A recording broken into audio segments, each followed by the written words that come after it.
हेम घण्टिकानिनादनूपुरस्वनैर्मृदङ्गतालनादभेदसाधनानुरूपतः धिमिद्धिमित्त धोङ्ग धोङ्ग धै धै शब्दतो विनायकश्च शाङ्खशेखर प्रहृष्य नृत्यति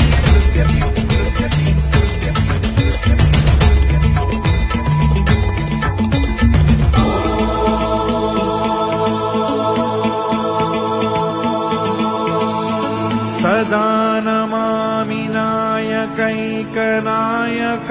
विनायकं कलाकलापकल्पनानिदानमादिपुरुषं गणेश्वरं गुणेश्वरं महेश्वरात्मसम्भवं स्वपादपद्मसेविनामपारवैभवप्रदम् भजे प्रचण्डतुन्दिलं सदन्दशूकभूषणं सनन्दनादिवन्दितं समस्तसिद्धसेवितं सुरासुरौघयो सदा जयप्रदं भयप्रदं समस्तविघ्नघातिनं स्वभक्तपक्षपातिनम्